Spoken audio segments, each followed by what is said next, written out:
স্বপ্নে কোনো কিছু খেলে কি হয়, স্বপ্নে কিছু খেতে দেখলে কি হয়। দেখুন, স্বপ্নে স্বাভাবিকভাবে আমরা অনেক কিছু যেগুলো কল্পনা জল্পনা করি খাওয়ার কথা, অনেক যুবক আছে সারাদিন চাইনিজ খাওয়ার ধান্দায় থাকে, বাবা মার কাছ থেকে টাকা পয়সা নিয়ে, তো স্বপ্নে শুধু চাইনিজ খাওয়া দেখে, এটা জল্পনা কল্পনা করার কারণে হয়, এরকম কিছু স্বপ্ন আছে। আবার কিছু স্বপ্ন আছে বেশ ইঙ্গিতপূর্ণ, ব্যাখ্যা সাপেক্ষ, যে প্রশ্ন থেকে ইন্ডিকেট পাওয়া যায়, সেটা স্বপ্ন দেখলে যদি আপনার কাছে মনে হয় বেশ তাৎপর্যপূর্ণ, কোনো ভীতিকর কিছু নয়, তাহলে সেটা ব্যাখ্যা সাপেক্ষ হতে পারে। স্বপ্নের ব্যাখ্যা যারা বুঝেন তারা বলতে পারেন যে কোন স্বপ্নের কি ব্যাখ্যা হতে পারে। আবার অনেক সময় দেখা যায় কিছু খাবার আছে অস্বাভাবিক প্রয়োগ, নোংরা কোনো খাবার খাচ্ছেন আপনি, ময়লা খাচ্ছেন, অথবা কোনো কিছু খাচ্ছেন কিন্তু আপনার কষ্ট হচ্ছে, ঘুম থেকে ওঠার পর মুখ দেখা যায় তিতা, অথবা আপনার তিতা অনেক সময় অন্য কারণে হতে পারে, গ্যাস্ট্রিক বা অন্য কোনো কারণে হতে পারে। আবার অনেক সময় দেখা যায় যে স্বপ্নে এরকম কিছু খাচ্ছেন যেটা বিদঘুটে টাইপ। এগুলো বেশিরভাগ ক্ষেত্রে ব্ল্যাক ম্যাজিক হয়ে থাকে, দুষ্ট জিন এবং যারা ব্ল্যাক ম্যাজিশিয়ান স্বপ্নে এ ধরনের বিদঘুটে অনেক কিছু খাওয়ায়, কাঁচা মাছ খাচ্ছেন, এটা খাচ্ছেন, সেটা খাচ্ছেন, এবং অনেক সময় ঘুম থেকে ওঠার পরে আপনার এরকম অস্বাভাবিক অনেক কিছু দেখা যায়। এগুলো ব্ল্যাক ম্যাজিকের ইত্যাদির প্রভাবে হয়ে থাকে, এগুলোর কারণে মানুষ ক্ষতিগ্রস্ত হয়।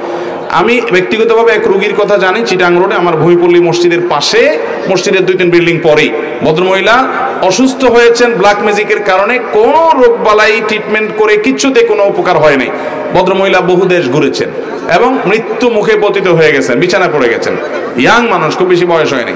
তো এই ভদ্র মহিলাকে ব্ল্যাক ম্যাজিক করা হয়েছে, কোরআন হাদিসের আলোকে যখন রুকিয়া করা হলো, ঝাড়ফুঁক করা হলো, দেখা গেল তার বমি হলো, বমির সাথে একটা গোশতের টুকরা বের হলো যেটা চুল দিয়ে পেঁচানো। এখন চুল দিয়ে কেন পেঁচানো হলো আমি তো জানি না, একজন ডাক্তারের সাথে শেয়ার করলাম, উনি বললেন ভাই চুল দিয়ে এই জন্য পেঁচাইছে যে চুল এটা কখনো হজম হয় না, এটাকে এমন ভাবে চুল দিয়ে মোড়ানো হয়েছে যে এই গোশতের টুকরাটা কোনোদিন হজম হবে না, এটা যতদিন তার পেটে থাকতে থাকবে মৃত্যু পর্যন্ত সে কষ্ট পেতে পেতে দুনিয়া থেকে যাবে, ব্ল্যাক ম্যাজিকের কারণে, কালো জাদুর কারণে।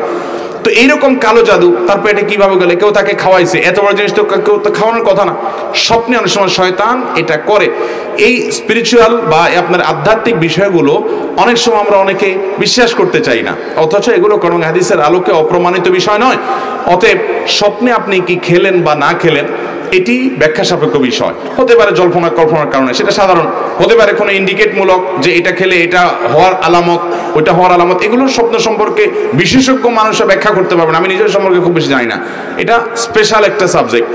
আর ইসলামের স্বপ্ন, এটা ইমানদারদের স্বপ্ন বেশিরভাগ ক্ষেত্রে ইঙ্গিতমূলক হয়ে থাকে, ইন্ডিকেটমূলক হয়ে থাকে, ভালো বা মন্দ তার কোনো কিছুর আলামত হয়ে থাকে।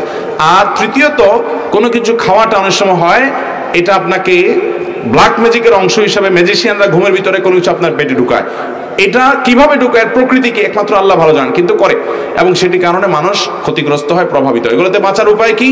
ওই যে শোয়ার সময় ওযু করে ঘুমাবেন এবং 3 কুল পড়ে পুরো শরীর বন্ধ করে ঘুমাবেন, সুন্নাহসম্মত আমলগুলো সকাল সন্ধ্যা করবেন এবং কোরআন তেলাওয়াত বাসা চালু রাখবেন, বিশেষ করে দেখবেন এই সমস্ত ব্ল্যাক ম্যাজিক থেকে আল্লাহ তাআলা আমাদেরকে বাঁচাবে।